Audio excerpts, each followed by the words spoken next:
Was this person known to law enforcement prior to the incident? Not right now. Yeah. At the front gate over there? Yep.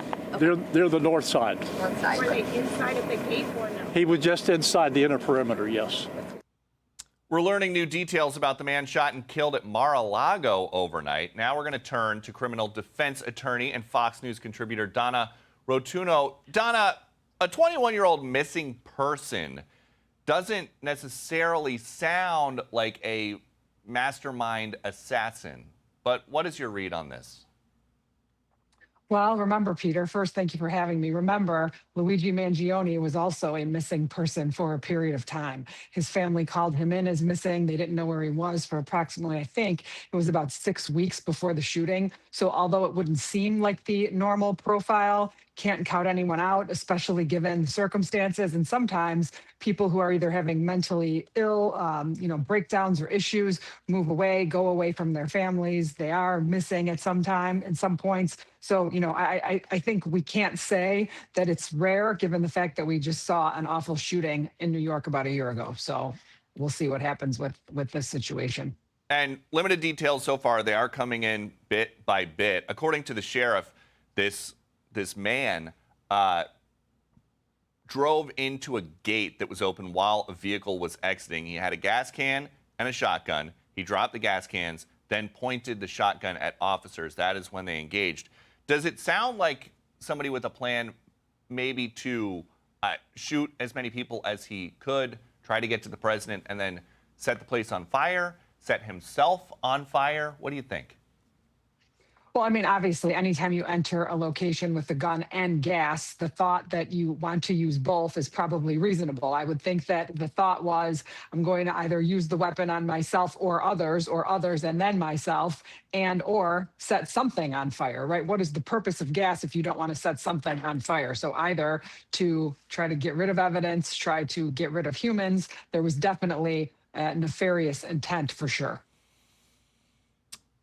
Mar-a-Lago is protected the way, not that differently from the White House, but there are two public roads right there. Does this person who has been missing, according to his family, for a couple of days in North Carolina, does this fit the bill of somebody who had to really case the place or who just drove until he saw an opening?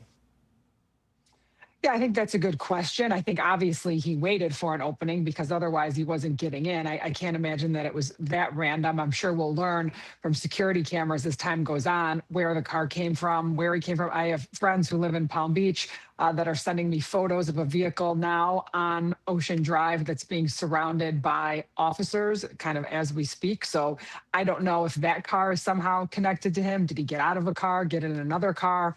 We will find out. But, clearly the odds of him just driving by and entering at the same time a car was coming in or out, I think seems fairly rare. I would think that he was waiting and that there definitely was some sort of a plan, which I'm sure we will hear about from either his cell phone engagement, his social media conversation, anything that he put out on X or Instagram. And so Facebook, we'll learn something about who he is and what his intentions were, or somebody from his family will come out and tell us that there has been mental health issues or that he was some type of a resistance, person that was fighting back in some way.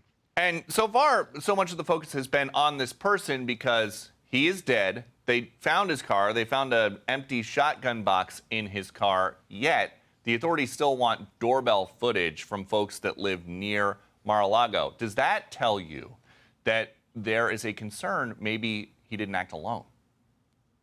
Yeah, I would definitely say that, especially given the fact that I am seeing photos of this car surrounded by two FBI agents on Ocean Drive. So my guess would be yes, that is the case. And the fact that if they are thinking that he was lying in wait or staking the place out in any way, then of course, doorbell camera footage or security camera footage. I mean, Peter, you've been there multiple times. You know what the homes look like around there. I mean, I can't imagine a Ring doorbell is going to give us a lot, but there's probably very, very technically advanced security cameras on most of the properties surrounding that area. So my guess is we will learn something from someone's cameras from one of those properties close to Mar-a-Lago. And again, like you said, that's a major, those are two streets. Mar-a-Lago's on two sort of main streets there.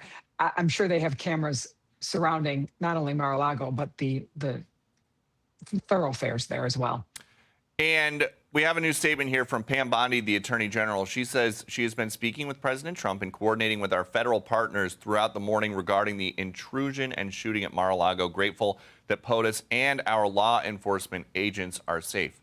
Donna, what motivates someone to do this? I mean, either pure derangement or unbelievable, mental illness that has been untreated. And, we won't know. That's the problem. Unless we have manifestos, unless we have commentary on social media, I'm sure they're going to see what his digital footprint has been, not only on his own accounts, but maybe what he was posting on others. Maybe people will come out like we saw in Tyler Robinson, where the accounts where everybody was talking, these gamers, they were chatting on that Discord, I think is the name of that platform. So I'm sure we're going to learn a lot more about him in the coming days. This is a sad situation. Obviously, we never want to have a loss of life, but at the same time, we cannot have these properties under attack, whether the president is there or not. Donna, thank you so much for joining us. And of course, we will be back with some more breaking news after this. Thank you. Hey everyone, I'm Emily Campagno. Catch me and my co-hosts Harris Faulkner and Kaylee McEnany on Outnumbered every weekday at 12 p.m. Eastern, or set your DVR. Also, don't forget to subscribe to the Fox News YouTube page for daily highlights.